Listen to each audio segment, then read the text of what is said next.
जय गुरुजी। अथ श्री शिव महापुराणे द्वितीयायां रुद्रसहितायां तृतीय पार्वती खंड अथ द्वितीयोध्यायः। हिंदी अनुवाद। नारद जी ने कहा, हे ब्रह्मा जी, आप आदरपूर्वक मेनका की उत्पत्ति तथा शाप का वर्णन कर हमारे संदेह को दूर कीजिए। ब्रह्मा जी ने कहा, हे नारद, तुम विवेक पूर्वक बुद्धि से मुनियों के साथ मेनका की उत्पत्ति को सुनो। मैं कह रहा हूँ। हे मुनि, दक्ष नाम का मेरा पुत्र है, जिसका वर्णन मैंने पहले किया था। उसकी 60 कन्याएं हुई, जिनसे आगे की सृष्टि हुई। उनका विवाह कश्यप आदि महर्षियों के साथ हुआ। यह सब तुम्हें मालूम है। अब तुम प्रस्तुत कथा को सुनो। उनमें से स्वधा नाम की कन्या का विवाह पितरों के साथ किया। उसकी धर्म स्वरूप वाली सौभाग्यशालिनी 3 कन्याएं हुई। हे मुनिवर, उनके पवित्र विघ्ननाशक तथा मंगलकारक नामों को सुनो। बड़ी कन्या का नाम मैना, मध्यम कन्या का नाम धन्या और अंतिम का नाम कलावती था। ये तीनों पितरों की मानसी संतानें थी। ये तीनों कन्याएं अयोनिजा स्वधा के उत्पन्न होकर संसार में उसकी कन्या कही जाती है। उनका नाम स्मरण करने से मनुष्य को सभी कामनाओं की प्राप्ति हो जाती है। ये तीनों लोगों की माताएं सबकी वंदनीय तथा सबको आनंद देने वाली है। ये योगिनिया परम ज्ञान की निधान है। हे मुनिवर, एक समय ये तीनों बहनें श्वेत द्वीप नामक विष्णु लोक को देखने के लिए गई। वहां विष्णुदेव को प्रणाम कर भक्तिपूर्वक स्तुति करने लगी। विष्णु भगवान की आज्ञा पाकर वे बैठी। वहां अनेक लोग आ गए। हे मुनि, उसी समय सनक आदि सिद्ध ब्रह्मा के पुत्र भी वहां आए। उनकी आज्ञा पाकर बैठ गए। सनकादि मुनियों को देखकर वे सभी शीघ्र वहां बैठे हुए देवताओं को प्रणाम कर खड़े हो गए। हे मुनि, परब्रह्म शिवजी की माया से मोहित होकर वे तीनों बहनें खड़ी नहीं हुई। शिवजी की माया सभी को मोहित कर देती है, क्योंकि उसी से अधीन संपूर्ण संसार है। उसी को प्रारब्ध भी कहा जाता है। उसके नाम भी अनेक है। वह शिवजी की इच्छा से ही प्रवृत्त होती है, इनमें संदेह नहीं है। उसी के वशीभूत होकर उन्होंने प्रणाम भी नहीं किया। वे केवल उन्हें देखकर आश्चर्यचकित होकर बैठी ही रह गई।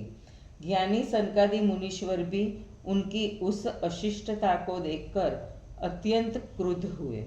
शिवजी की माया से मोहित होकर सनत कुमार आदि योगीश्वरों ने क्रुद्ध होकर उन तीनों कन्याओं को शाप दिया। सनत कुमार ने कहा, तुम तीनों बहनें पितरों की कन्या होने पर भी मूर्ख हो, सदज्ञान से रहित हो, वेद तत्व से शून्य हो। घमंड से तुम खड़ी नहीं हुई, न तुमने प्रणाम ही किया। नर रूप को देखकर तुम मोहित हो गई हो। तुम स्वर्ग से निकल जाओ। तुम तीनों ही ज्ञान रहित होने के कारण पुरुषों की स्त्रियां बनोगी। अपने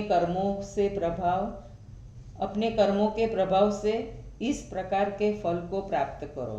ब्रह्मा जी ने कहा। इतना सुनकर वे तीनों अत्यंत भयभीत तथा आश्चर्यचकित होकर उनके चरणों पर गिरकर सिर झुकाकर पितरों की कन्याएं कहने लगी, हे मुनि श्रेष्ठ, दया के समुद्र, आप हमारे ऊपर प्रसन्न होइए। हमने मूर्खतावश ही आपको प्रणाम नहीं किया। हे विप्र, हे महामुनि, उसका फल हमने पा लिया। इसमें आपका दोष नहीं है। अब आप हमारे ऊपर कृपा कीजिए, जिससे हम पुनः स्वर्ग को प्राप्त कर सके।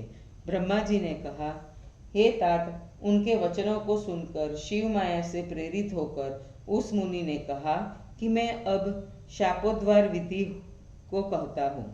सनत कुमार ने कहा, पितरों की तीनों कन्याओं, प्रसन्न होकर सदा सुखद तथा शोकनाशक मेरे वचनों को सुनो। तुम विष्णु के अंश स्वरूप और हिम के आधार पर्वत हिमालय की स्त्री से ज्येष्ठ कन्या पार्वती होगी। धन्या नाम की दूसरी कन्या, जिसे योगिनी भी कहते हैं, यह राजा जनक की पत्नी होगी। इसकी कन्या सीता नामक महालक्ष्मी होगी। छोटी कलावती द्वापर के अंत में वृषभान नामक वैश्य की पत्नी होगी। इसकी कन्या का नाम राधा होगा। मेनका नामक योगिनी अपने पति तथा पार्वती से वर पाकर उसी शरीर से परम पद कैलाश हो जाएगी और धन्या सीता नामक पुत्री को उत्पन्न कर जनक वंश में पैदा हुई सिरध्वज राजा को वैकुंठ पहुंचाएगी। कलावती वृषभान के साथ विवाह कर राधा नामक कन्या को जन्म देकर निसंदेह गोलोक को जाएगी। बिना कष्ट मिले किनको कहाँ महत्व प्राप्त होता है। सत्कर्म करने वालों का जब दुख समाप्त हो जाता है तो उन्हें अनुपम सुख मिलता है। तुम सब पितरों की कन्याएं स्वर्ग में विलास करने वाली हो। विष्णु भगवान का दर्शन करने से तुम्हारे कर्मों का क्षय हो जाएगा। इतना कहकर क्रोध रहित हो जाने पर भुक्ति तथा मुक्ति को देने वाले शिव जी का स्मरण कर वे फिर कहने लगे, प्रेम से एक बात और सुनो, मेरी बातें सदा सुख देती है। शिव में भक्ति रखने वाली तुम सब बार बार धन्य हो, मान्य हो और पूज्य हो। मेनका की पुत्री जगदम्बिका देवी पार्वती कठोर तप करके शिवजी की पत्नी बनेगी। धन्या नाम की कन्या सीता को जन्म देगी जो श्री राम की पत्नी होगी।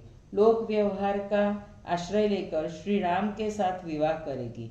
कलावती की कन्या राधा साक्षात गोलोक में निवास करने वाली गुप्त प्रेम पाश में बंधी वे तीनों बहनें बंधी हुई श्री कृष्ण की पत्नी होगी। ब्रह्मा जी ने कहा, इस प्रकार कहकर वह मुनिवर सनत कुमार भाइयों के साथ वही अंतर्धान हो गए। हे तात, पितरों की मानसी कन्याएं वे तीनों बहनें पाप रहित होकर पुनः अपने धाम को चली गई। जय गुरु जी।